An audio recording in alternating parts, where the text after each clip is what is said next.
Hello दोस्तों।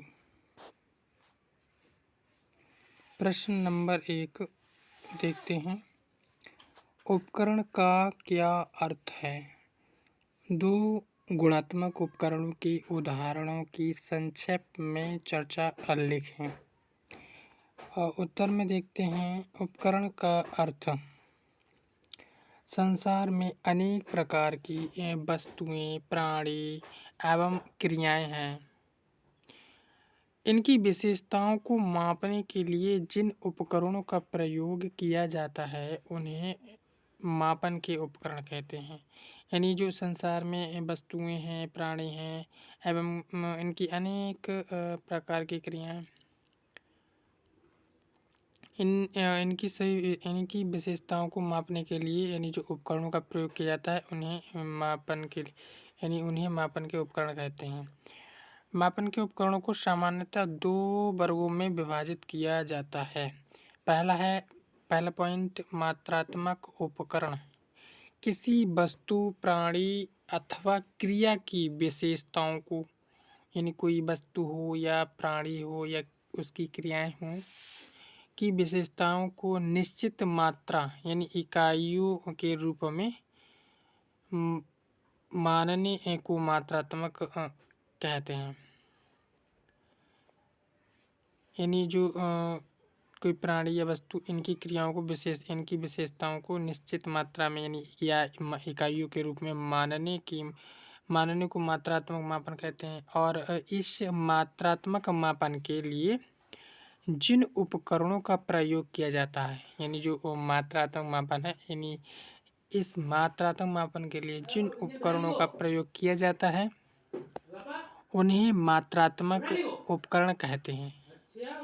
जैसे छात्रों की लंबाई को नापने का उपकरण हाइट स्टैंड और उसके भार को मापने का उपकरण वेट मशीन है।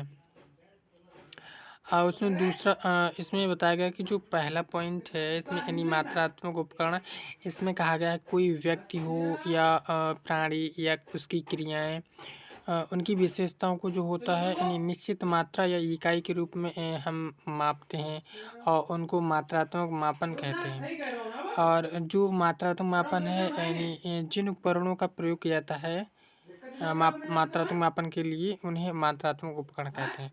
कोई भी छात्र अगर उसकी लंबाई को मापना है तो छात्र की लंबाई को मापने के लिए हाइट स्टैंड उपकरण का प्रयोग करें और उसके अगर वेट को नापेंगे तो उपकरण जो होगा वेट मशीन यानी वेट मशीन। और दूसरा प्रश्न है मतलब पॉइंट है, दूसरा पॉइंट किसी वस्तु या प्राणी अथवा क्रिया की विशेषताओं को गुणों के रूप में देखने, समझने और मापने को गुणात्मक मापन कहते हैं। और गुणात्मक मापन के लिए जिन उपकरणों का प्रयोग किया जाता है उन्हें गुणात्मक उपकरण कहते हैं। जैसे छात्रों की शैक्षिक उपलब्धियों को मापने का उपकरण उपलब्धि परीक्षण और उनकी बुद्धि को मापने का उपकरण बुद्धि परीक्षण। यानी इसमें बताया गया है कि ये जो कोई व्यक्ति हो या किसी प्राणी या उसकी क्रियाएं, यानी क्रिया की विशेषताओं के गुणों को देखकर या देखने, समझने और मापने को गुणात्मक मापन कहते हैं। और जो गुणात्मक मापन के लिए जिन उपकरणों का प्रयोग किया जाता है उन उपकरणों को गुणात्मक उपकरण कहते हैं।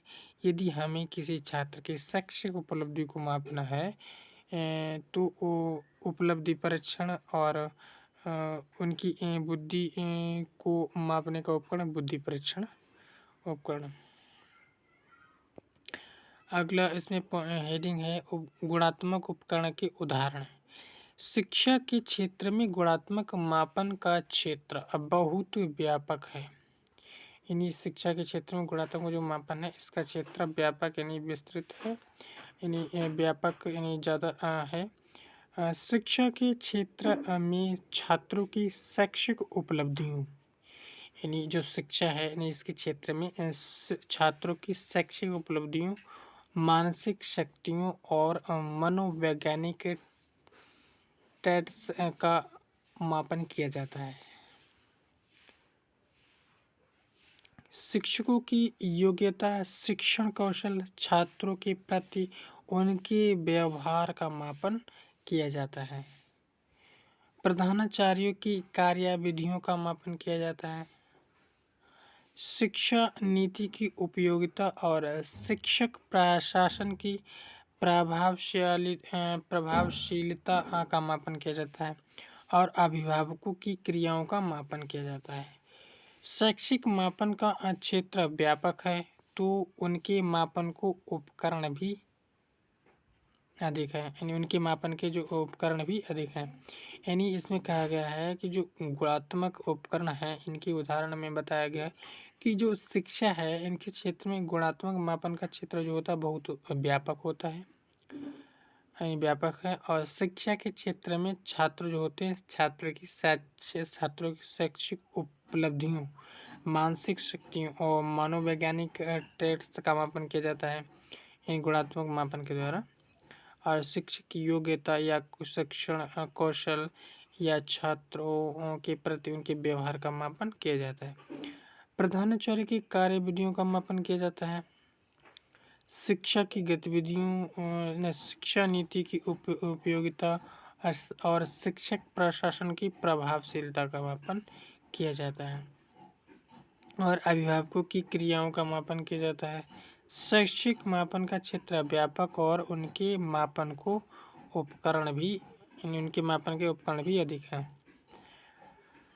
और अगला इसमें देखते हैं गुणात्मक मापन के प्रमुख उदाहरण निम्नलिखित हैं। पहला पॉइंट अवलोकन।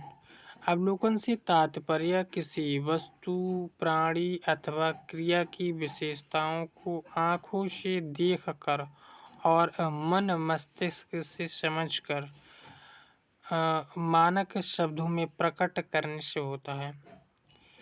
अवलोकन व्यक्ति के व्यवहार का मापन करने की अति प्राचीन विधि है। अवलोकनकर्ता की अपनी दृष्टि और अपनी सूझबूझ पर निर्भर करता है। यह मापन की व्यक्तिनिष्ठ विधि है। जो मापन है इसकी व्यक्तिनिष्ठ विधि है, यानी अवलोकन। इसके परिणामों पर पूर्ण रूप से निर्भर नहीं किया जाता,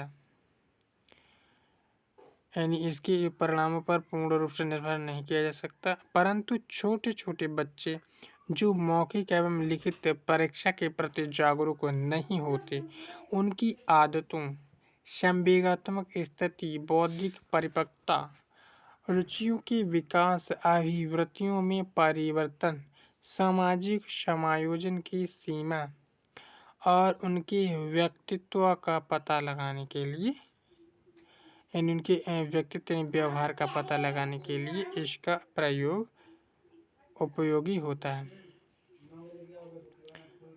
इसका प्रयोग किया जाता है। इसमें अगला हेडिंग है दूसरा साक्षात्कार।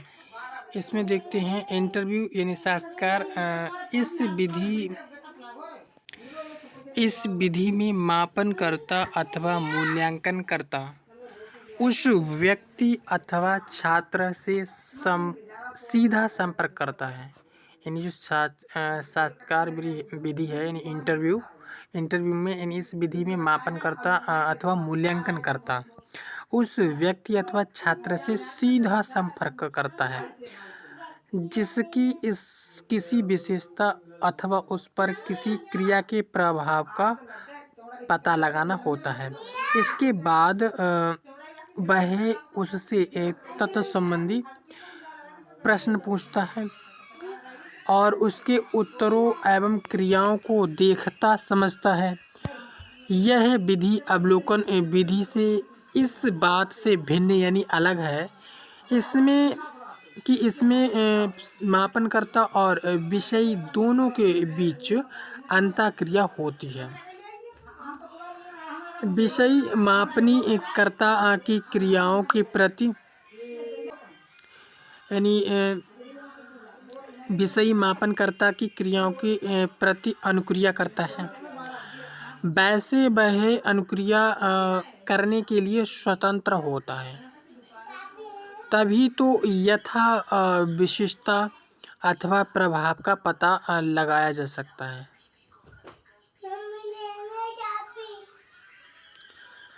यह विधि भी व्यक्तिनिष्ठ विधि है, यानी इंटरव्यू व्यक्तिनिष्ठ विधि है, परंतु फिर भी शिक्षा नीति, शिक्षा योजना, शिक्षा के उद्देश्य, पाठ्यचर्या एवं शिक्षण विधियों की उपयोगिता और शिक्षा प्रशासक एवं शिक्षकों के व्यवहार के प्रभाव का पता लगाने और छात्रों की रुचि, अभिरुचि, व्यक्तित्व यानी व्यवहार और शिक्षक उपलब्धियों एवं समस्याओं आदि का पता लगाने के लिए इसका प्रयोग उपयोगी होता है। आज के लिए दोस्तों इतना ही। यदि आप हमारे चैनल पर नए हो तो लाइक करो, शेयर करो एंड सब्सक्राइब करो, ताकि आने वाली सभी वीडियोस आपके पास पहले पहुंचे।